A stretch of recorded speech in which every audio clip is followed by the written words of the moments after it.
Everyone knew Isabella had a string of romantic flings, but there was always this quiet boy by her side, practically invisible, only stepping in when she got too reckless. I focused on studying hard, meeting Mrs. Chen's expectations, and staying close to Isabella. That went on for 7 or 8 years, but I had a secret. The year I finished my college entrance exams, I was standing under a jacaranda tree while Isabella leaned against the courtyard railing.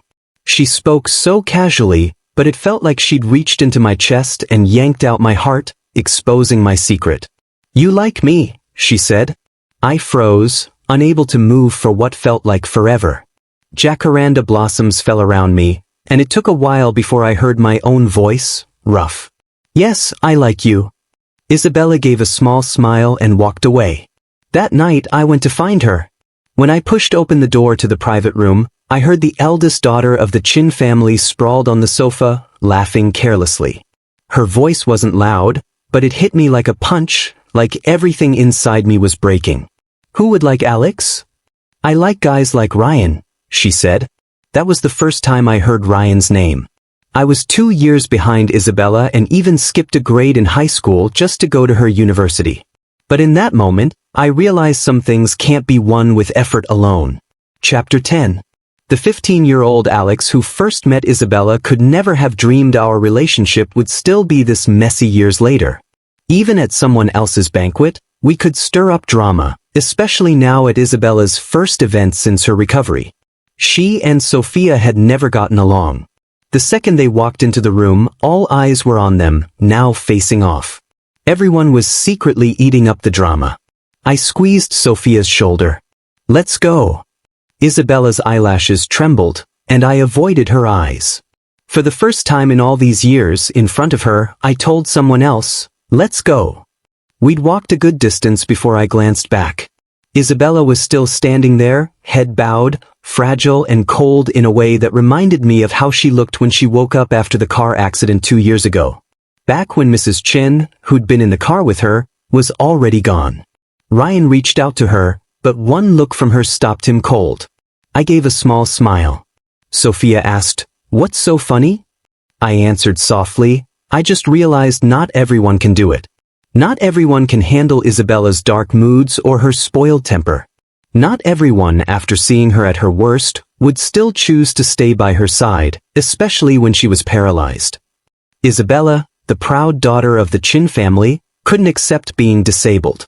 She stopped smiling, lost all her spark, and on top of that, her only family, Mrs. Chen, had died in that crash. Back then, Isabella had no will to live and tried to end it all more than once. I smashed a glass, grabbed a shard, and pressed it hard against my wrist. "If you want to die, fine. I'll go with you," I told her. Isabella had never seen me so fierce. She stared at me with those dark eyes for a long time, almost gritting her teeth, and promised, "Alex, I will get better." From that moment, she worked with the doctors. 2 years later, she stood up. Then she left her wheelchair behind. Chapter 11. After the banquet, I went back to the Martinez family home with Sophia. I'd been so grateful for Mrs. Martinez's kindness during this time. I'd been busy putting together my resume, planning to move out as soon as I landed a job. Honestly, Sophia and I aren't that close. Every time we've interacted, it's been because Isabella and Sophia got into a fight, and I had to show up at the Martinez family's place to apologize for Isabella. Mrs. Martinez always welcomed me warmly, fanning herself and saying, "Oh, it's no big deal. Kids fight sometimes. Come sit down." I'd sit there awkwardly for hours watching her put ointment on Sophia's scrapes while the afternoon sunlight poured into the room. It made me feel even guiltier. I never thought that when I needed help, it would be the Martinez family who'd step up. Sophia and I aren't big talkers, so the car ride was super quiet. I felt uneasy, sitting up straight like some nervous schoolboy, my eyes glued to the road ahead. But when I glanced up, I caught Sophia's reflection in the rearview mirror. She looked tired, her eyes closed, her long lashes making her seem almost childlike. For a split second, the neon lights outside lit up her face. She opened her eyes, catching me looking at her in the mirror. It was a little awkward, but not too bad. I looked away silently. Then Sophia smiled. "Alex, Do you know what I thought the first time I saw you? How could I forget? She'd shouted it right in front of Isabella. I nodded and said, "You asked me if I was blind. Otherwise, why would I follow Isabella around?" Isabella had been so mad she fought Sophia again. Sophia shook her head, then closed her eyes. Outside, the traffic stretched on forever. The car was quiet for so long, I thought she'd fallen asleep. But then I heard her soft voice.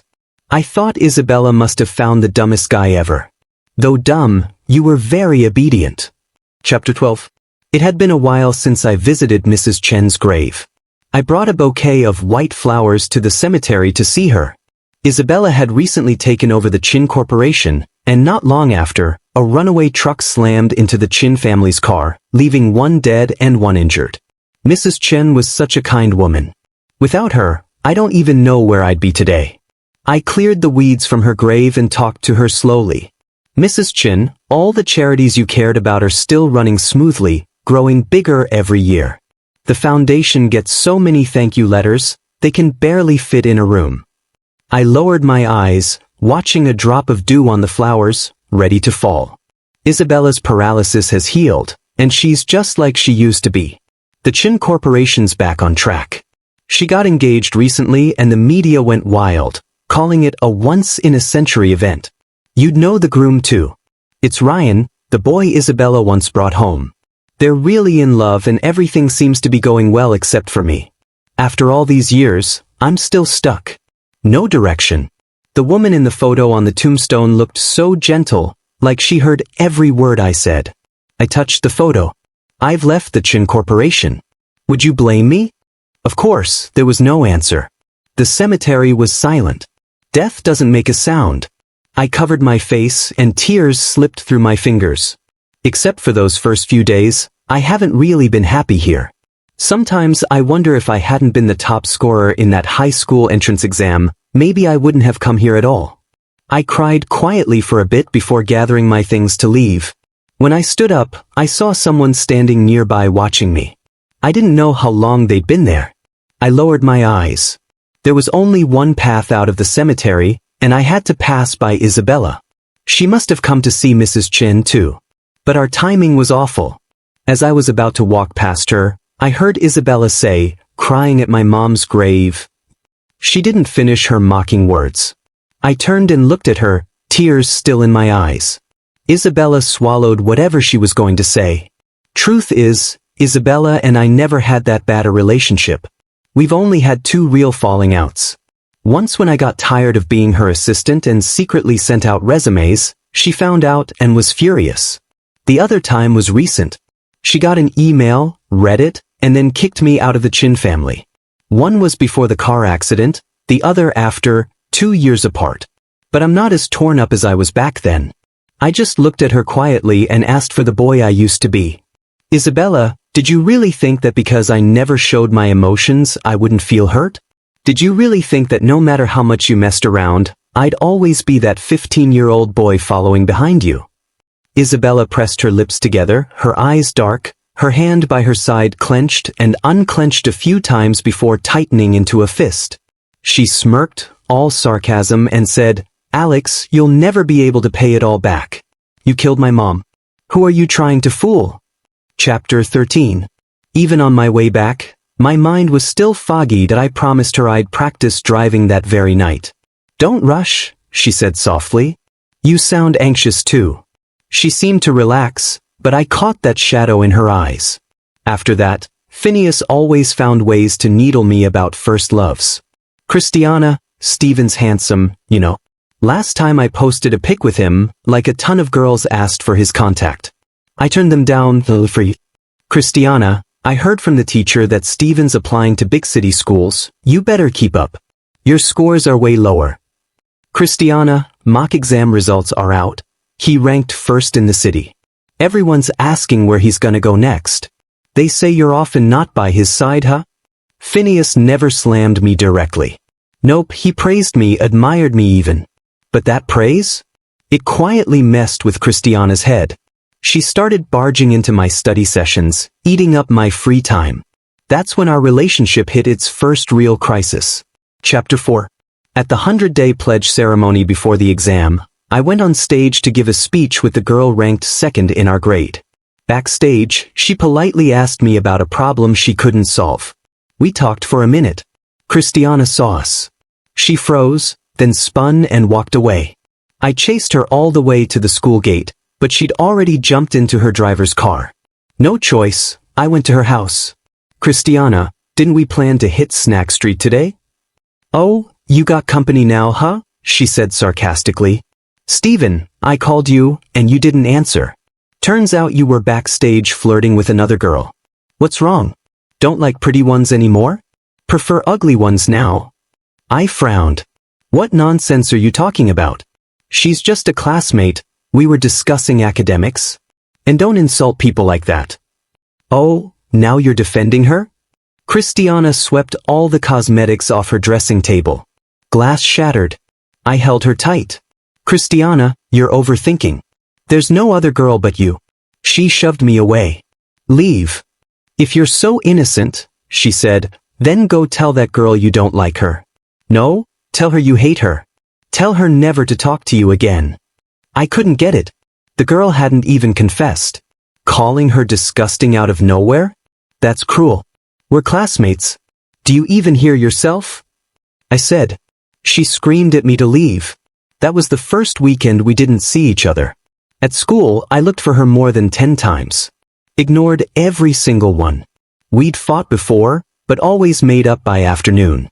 Not this time. I was tormented. Burning. Frustrated. Still, I thought exams coming. She'll need me to help her review. The night before the college entrance exam, Christiana called. Panic in her voice. She begged me to come help, said she was at Phineas's family bar. A wave of emotion hit me. Phineas had posted yesterday about wanting to drink with someone. And now Christiana was at his place. I didn't think. I drove there. Didn't want to go in, so I called her out. She texted back. Inside. At the bar, Christiana sat in the most prominent seat. Lightly made up, pure as a saint, clashing with the smoky chaos around her. When she saw me, her lips stiffened. Let's go. Exams tomorrow. What are you doing here? If you want a drink, wait till after. I'll drink with you, I said, holding out my hand. She ignored me. Only when my arm ached did she glance my way. Phineas smiled fake. Come sit, Steven. Don't tell me you're studying tonight. Relax a little. Everyone turned to watch. Christiana laughed coldly. What? Scared of Phineas now? I never realized you were such a coward. I sat, expressionless. She cozying up to Phineas like a power couple. I called you here for a dare, she said. Who told you to actually come? Anger flared from gut to head. Christiana, are you insane? In this whole bar, can you find one other person taking the exam tomorrow besides us? She bit her lip, pushed the drink Phineas poured toward me. Drink this and we'll go back to how things were. I'll take the exam tomorrow like a good girl, otherwise I won't go at all. I stared. She wasn't joking. I lifted the glass and chugged it. Dizziness hit. Vision blurred. Something was wrong with that drink. Chapter 5. Voices came and went. Phineas and Christiana laughed like I wasn't even there. Half an hour later, I woke on a bed. Missed the morning exam. My world spun out of control. My night at the bar became the talk of the town. Teachers, classmates, everyone whispered. Drunk, wild, terrible student. Christiana must have been blind. I looked model on the surface, rotten inside. Called my parents? Nah, too busy with business. The Tang family? Kicked us while down. Christiana? Same deal. She offered me a choice. Repeat the year, apply to the same uni she got into. I answered with action. Erased our Heischer traces. Moved the whole family to the capital. Jonathan, humiliated by my earlier rejection, spread my story. My phone blew up. Ignored everything. Changed my number. Waited for gossip to die. But Christiana, she never stopped. Next afternoon, after a senior lab tour, she blocked me at the door. 2 years in a company had changed her. Fitted blazer, short skirt, cold and piercing gaze. Fists clenched, trembling slightly. How long are you planning to hide from me? Chapter 6. Her eyes wet, voice cracking. I lowered my gaze. Get out of my way. She froze. Chest heaving. Stephen, do you even know what you're saying? She lunged like before. I stepped back. She fell hard. Legs scraped red. Face pale. Stumbled upright. How could you treat me like this? My patience snapped. Tugged my collar lazily. Oh, and how exactly have I wronged you? My indifference crushed her composure. We promised no long distance. Am I that disgusting to you now? You didn't even say goodbye, swore you'd never leave me. Student stopped. Anyone else? Would have taken her somewhere private. Nothing to hide. Stephen, say something. Were you playing with my feelings all along? She tried bending reality with one drink. Family mocking mine, basking in Phineas's attention. Watching her makeup smear as she cried? Sitting on that hotel bed, betrayed by the woman I loved most, I realized, Christiana, just a hypocritical bitch. I walked past. She grabbed my hand, startled. Miss Tang, I said evenly, please stop harassing me. She froze. Features twisted. Nails scraped my hand. Am I just nothing? You should apologize, she said. You don't deserve one, I replied cold. Hands are vital for a researcher. Couldn't risk injury. My senior, helpless, called Lillian. She ran over, beads of sweat glistening. Calmly assessed Christiana. Stephen, she said softly, my father's top disciple is visiting. He asked me to bring you over. She slipped her hand into mine. Graceful. Perfect. I'll drive, I said lightly. Bought the car freshman year. No girls ever sat passenger. Chapter 7. Lillian answered softly. Tone sweet calm. Hand in mine, easy rhythm. From lab to school gate, straight path. Looked short, took over 10 minutes.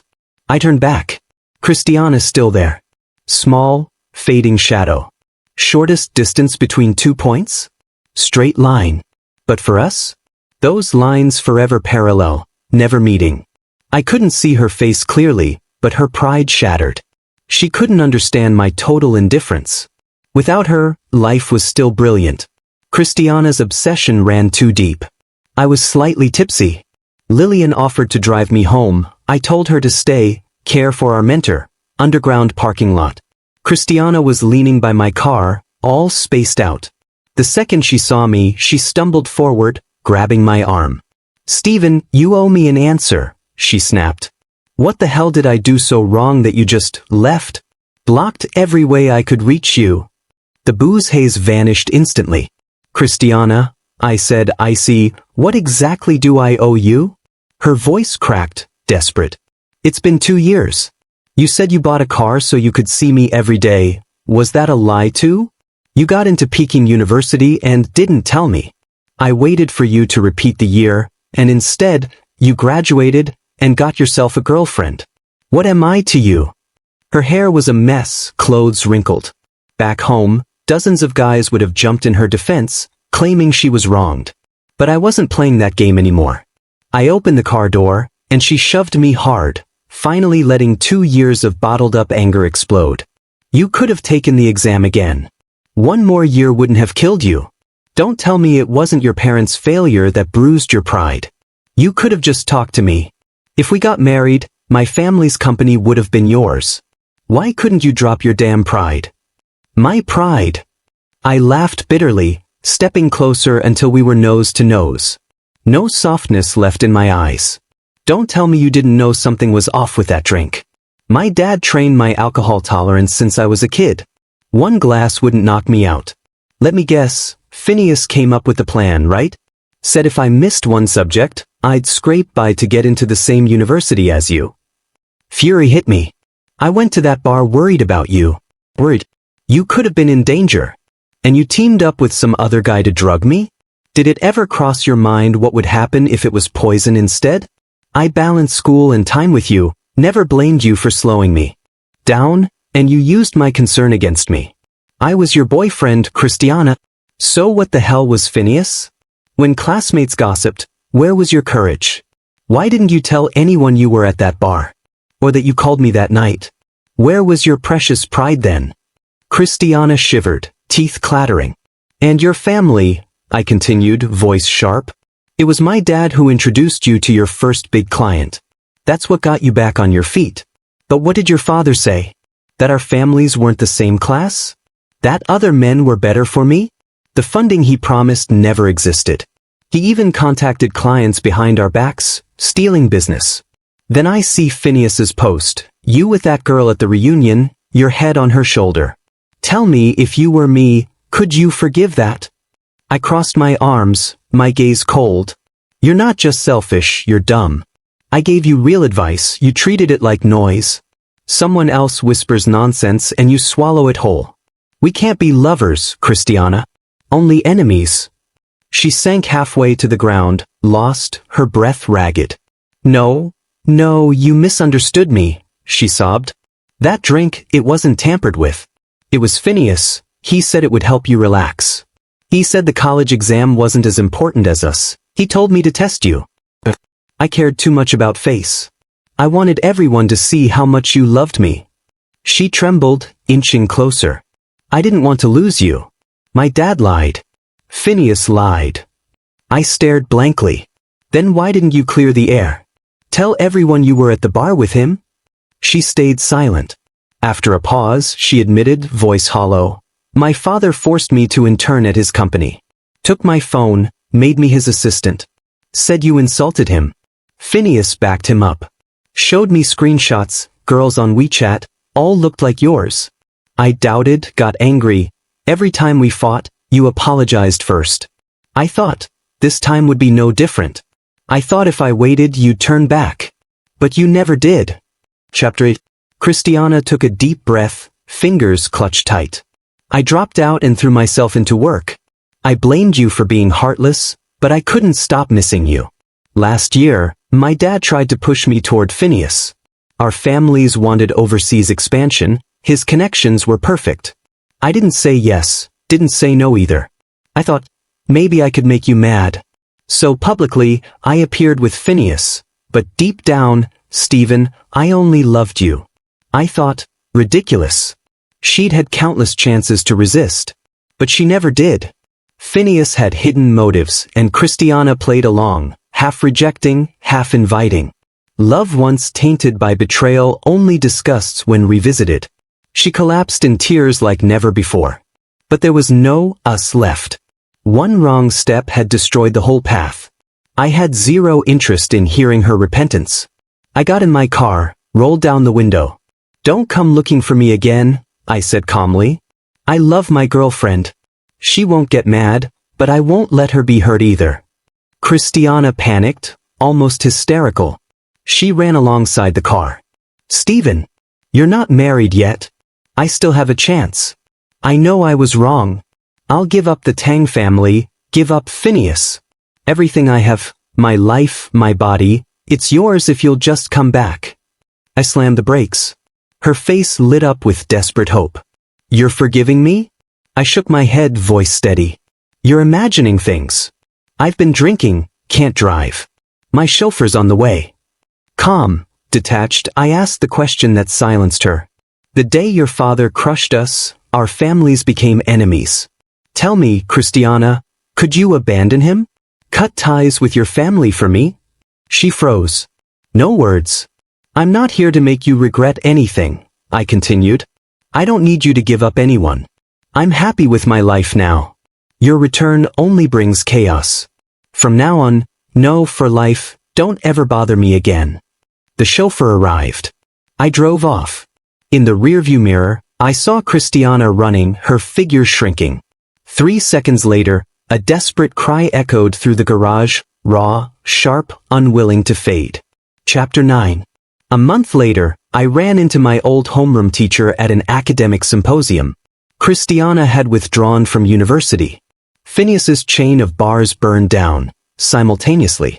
Interiors gutted, massive losses. His family claimed Tang family goods were lost in transit.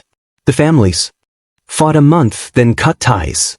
Christiana was promoted to vice president but had no skill. Profits hit record lows, stock prices crashed.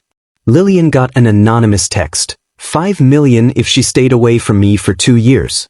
I didn't need to guess. It was Christiana. Timing deliberate.